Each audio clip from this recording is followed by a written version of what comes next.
1, 2, 3 start. सभापति महोदय, हमारी पार्टी ने असम राज्य की समस्या को जिस रूप में समझा है उसको हमारे माननीय नेता ने इस सदन में अपने वक्तव्य में स्पष्ट रूप से कह दिया है। मैं पुनः उसी बात को दोहराना नहीं चाहती हूँ। मैं इस बात से सहमत हूँ कि यह एक गंभीर समस्या है और देश की रक्षा के लिए यह एक विकट समस्या बनी हुई है। इसमें कोई संदेह नहीं है कि कुछ राजनीतिक दल इस समस्या को हल करने के बजाय और बढ़ाना चाहते हैं। हम सभी यह जानते हैं कि कुछ विदेशी शक्तियां जिनकी चर्चा इस सदन में हो चुकी है यह काम कर रही है। यह समस्या न केवल असम राज्य में है बल्कि धीरे धीरे देश के अन्य कई प्रदेशों में भी फैलती जा रही है। इन विदेशी शक्तियों की ऐसी इच्छा है कि यह देश अलग अलग टुकड़ों में बट जाए और एक शक्तिशाली देश न बनने पाए। मैं अपनी पार्टी की ओर से सरकार को यह आश्वासन देना चाहती हूँ कि हमारी पार्टी देश की एकता को किसी भी स्थिति में भंग होने नहीं देगी। देश की एकता और अखंडता को बनाए रखने के लिए सरकार जो भी कदम उठाएगी उसमें हमारी पार्टी पूरी तरह से सरकार का साथ देगी। इन सब के बावजूद हमें यह अवश्य विचार कर लेना चाहिए कि केंद्र सरकार ने इस सदन में ऐसे कौन कौन से कदम उठाने के प्रस्ताव रखे हैं जिनसे असम राज्य की समस्या को हल करने में सहायता मिलेगी। अभी सदन के एक माननीय सदस्य कह रहे थे कि असम की आर्थिक स्थिति का लाभ उठाकर ये बाहरी शक्तियाँ वहाँ पर अपना अपना काम कर रही है। मैं भी इस बात से पूरी तरह से सहमत हूँ, लेकिन सरकार का भी तो कुछ दायित्व होता है कि वह असम राज्य की आर्थिक स्थिति को जितनी जल्दी हो सके सुधारने का प्रयास करे। ये विदेशी शक्तियाँ यहाँ की गरीब जनता से अनुचित लाभ उठाने का प्रयास करती रहती है। कुछ समय पहले असम के मुख्यमंत्री जी ने भी कहा था कि असम राज्य के जो प्रगति के साधन हैं वे बहुत बड़े पैमाने पर राज्य के बाहर चले जाते हैं। उन्होंने इस तरफ केंद्र सरकार का ध्यान भी आकर्षित किया था, लेकिन मुझे बड़े खेद के साथ यह कहना पड़ रहा है कि केंद्र सरकार ने मुख्यमंत्री जी की उस बात की तरफ कोई ध्यान नहीं दिया। असम में बांग्लादेशियों की गतिविधियां निरंतर बढ़ती जा रही है। राज्य सरकार इन पर नियंत्रण पाने में विफल हो गई है।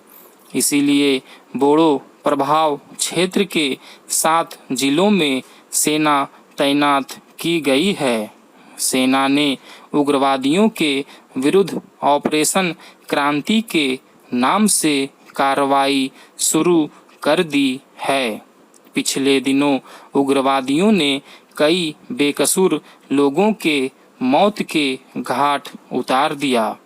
जिन लोगों को सरकारी सुरक्षा शिविरों में शरण दी गई थी उन पर भी उग्रवादियों ने हमले किए हैं और सरकार आम लोगों के जान माल की हिफाजत नहीं कर पा रही है। मैं केंद्र सरकार से मांग करती हूँ कि समस्या का कोई न कोई अस्थायी समाधान निकालने का प्रयास करे। राज्य सरकार के साथ मिलकर वहाँ की जनता को विश्वास में ले और उन्हें समझाए कि वे इन विदेशी शक्तियों के झांसे में नहीं आएं। असम की समस्या का मूल कारण बांग्लादेश से असम की सीमा में होने वाली घुसपैठ है और बांग्लादेश की सीमा पर पर्याप्त चौकसी के अभाव में घुसपैठ का सिलसिला निरंतर चलता रहता है। बांग्लादेश के सीमावर्ती जिलों में भारी बेरोजगारी के कारण लोग काम की तलाश में भारतीय क्षेत्र में घुस आते हैं और अस्थायी रूप से बस जाते हैं।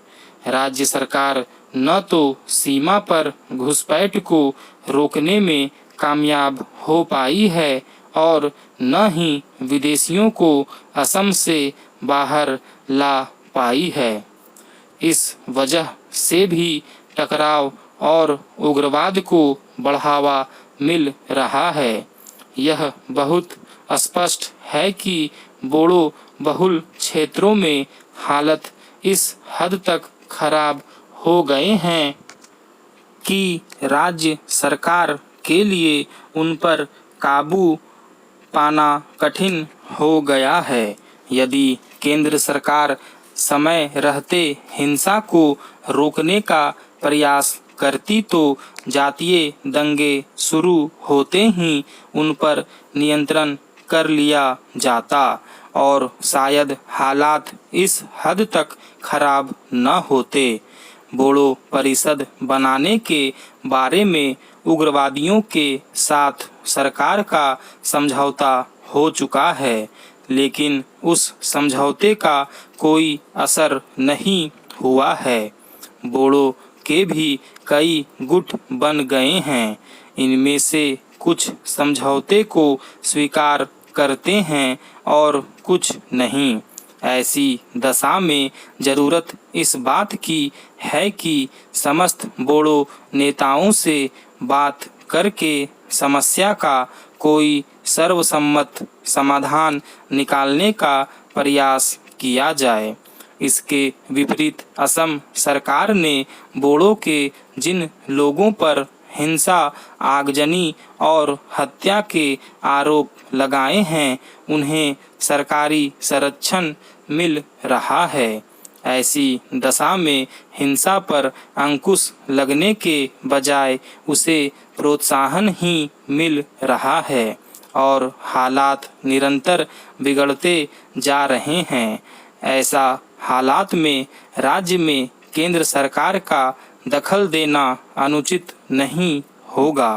राज्य प्रशासन में भी जातीय विद्वेष धीरे धीरे बढ़ता जा रहा है और असम की सत्तारूढ़ पार्टी भी इससे मुक्त नहीं है।